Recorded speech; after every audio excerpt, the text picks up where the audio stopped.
I am working on a story today looking at a couple immigration related topics.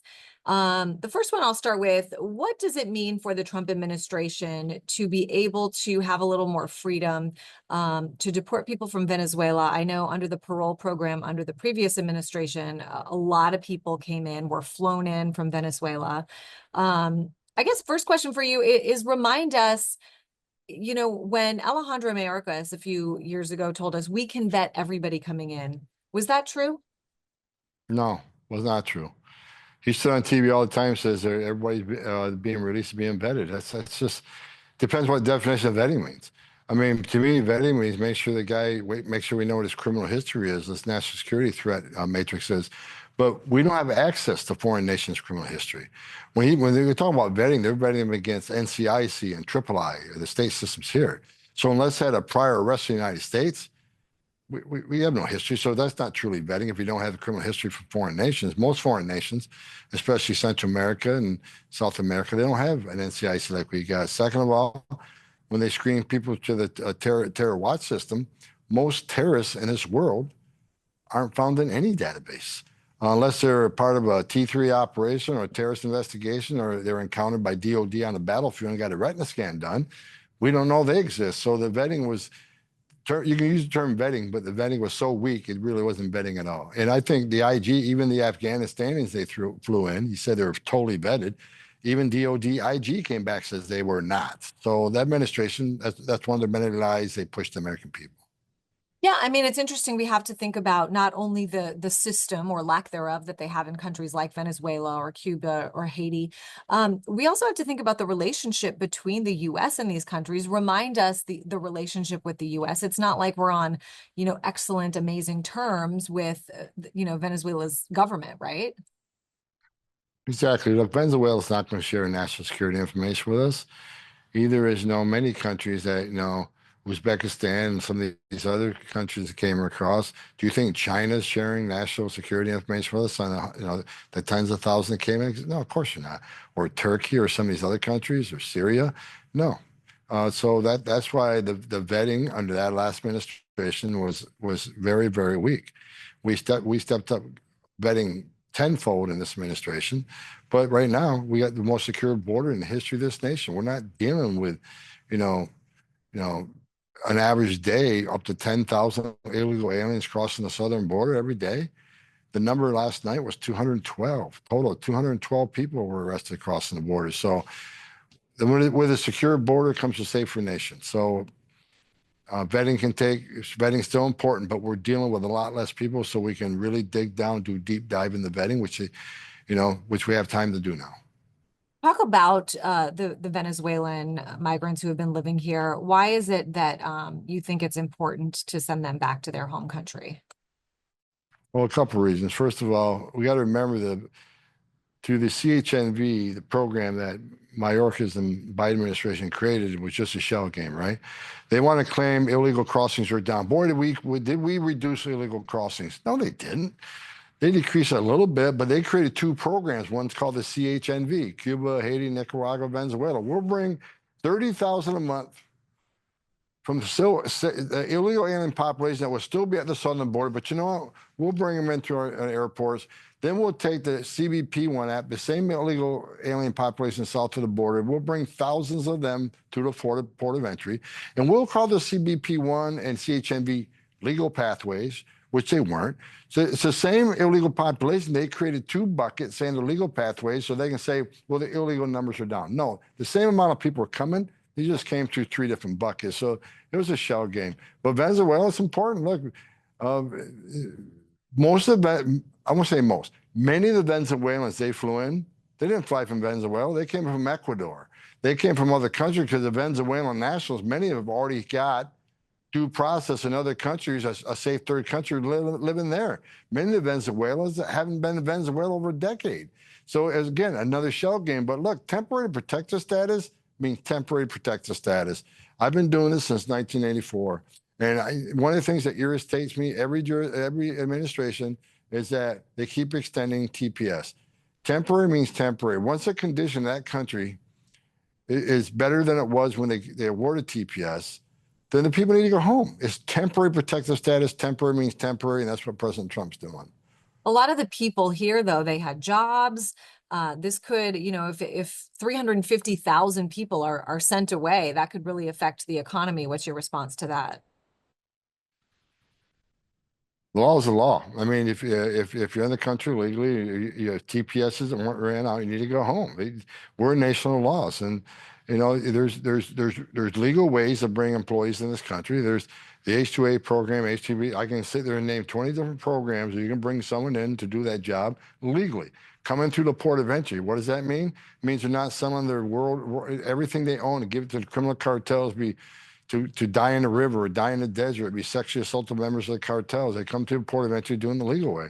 There's a right way and wrong way to come to this country. If you want to come to the greatest nation on earth, you need to do it the right way. Because there are millions of people right now waiting in line, taking their tests, doing their background investigations, paying their fees to come to the greatest nation on earth. But you got 10.5 illegal aliens coming to the border that clogs the system up. There are people in the world right now that really need our help for asylum because they really are escaping fear and persecution from their home government. They're sitting in the back seat because millions of people came to the border and made a false asylum claim. So we're a country, it's a rule of law. We need to show there's a consequence for violating these laws.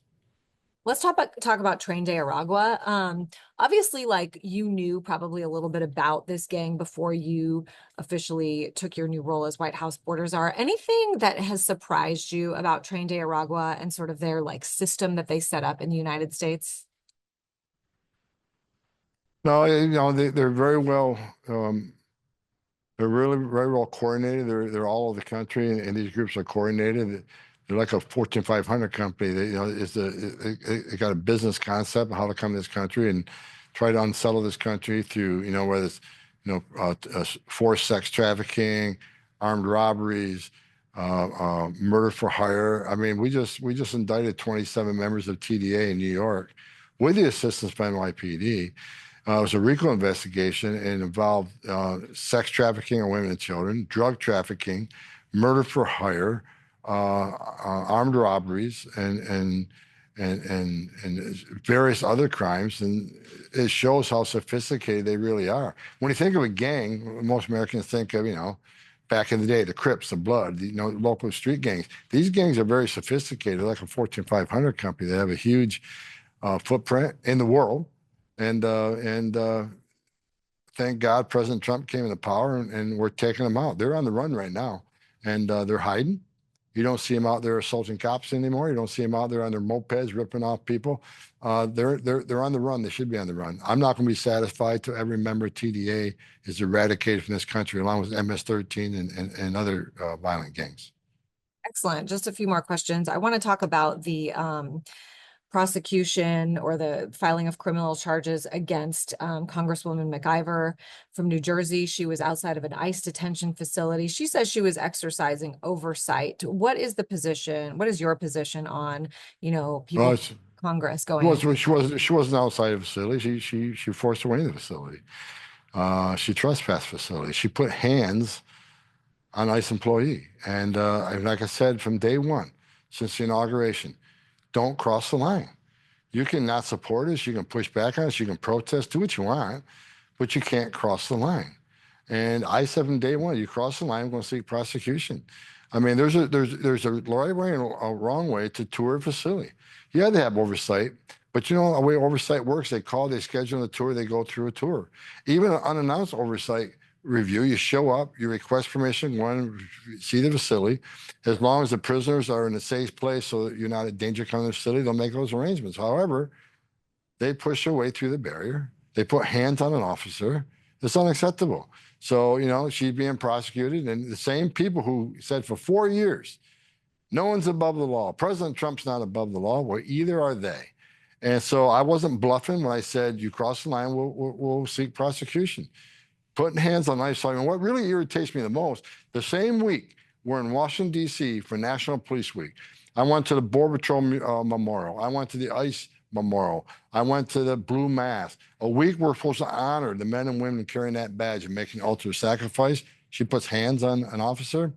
So, she should be prosecuted. We'll see how it plays out in court. I'm not a prosecutor, But I look at video, I can certainly see a video and see unprofessional criminal behavior, and that's what, and they're prosecuting it. So, God bless Alina Habba. I think she's doing the right thing, standing strong on this. I am my recent trips for this job have taken me to the southern border. In a couple weeks, I'm going to go to the northern border. Is there anything you can tell me? I know that one of the most interesting things for me was how many kind of terror suspects were arrested at the northern border. Is there anything you can tell me, just kind of what you've observed in your role happening there over the last few months? Well, the southern border, we're down 96%. Northern border, we're down 88%. But the numbers are much fewer. When I say we're down 88%, we're talking hundreds, right? Rather than thousands. I've met with Canadian officials a total of 4 times now, so I'm paying attention to northern border. And you're right. A lot of SIAs, special interest aliens, come to the northern border because they got money. They can afford to fly to Canada, which Canada has really lax immigration rules, just about anybody can get to Canada, and make the easy trek into the United States, especially the northeast of New York State and Vermont, where 8 out of 10 illegal aliens across the border crossing northern New York and northern Vermont, right there in that one, within 2 sectors. So we're paying a lot of attention to that. I met with Canadian officials last week about giving Border Patrol access to certain Canadian waterways so we can stop some of this crossings. There's a Indian reservation up there. We need to have better relationships with Indian reservations because a lot of the trafficking is coming through there. But we're paying attention. We're down 88%. I'm not happy with that. We got to do more up there. But Canada's meeting with Canada. They want to put more technology on their southern border. They already put more resources on their southern border. We need to do the same. And this big, beautiful bill that's sitting up on Hill right now will give us some money to add more boots on the ground on the northern border, more technology to stop these few from coming in. But northern border's on my radar. I grew up on the northern border. I grew up in the area where these people are coming across. I still have a lake house in northern New York. So I'm keeping my eye on northern New York just because of the SIA population that comes across.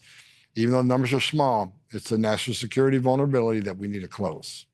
And final question for you, given what you've talked about the huge decrease in numbers of illegal crossings, make the case that ICE, that CBP still does need more money, still does need more resources. It seems like there's a lot fewer people. We got to finish the job. We got to finish the job.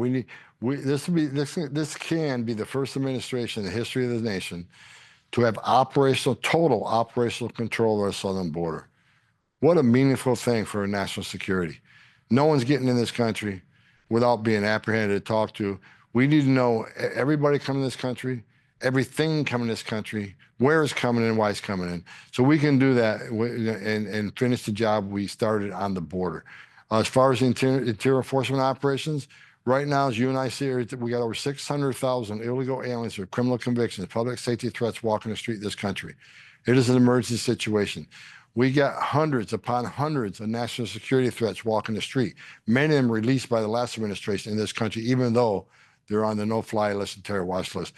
This isn't a state emergency. We've got TDA. We're taking them down. They got MS-13. We have a lot of work to do. We got to remove every public safety threat, national security threat from this country, and that's what makes this an emergency. We need the money to do that. ICE is making, a lot of arrests, more than Biden. Nowhere near what we need. We need more resources to do that, to keep President Trump's promise to the American people that we're going to concentrate on words first. Every illegal alien public safety threat, every illegal alien national security threat is going to be removed from this country. We can't do it without resources, so we need the money to do what we're doing and vastly increase what we're doing. Was there anything else you wanted to mention that I didn't ask? No, I'm good. All right. I hope you have a good rest of your day. All right. Thank you. Thank you.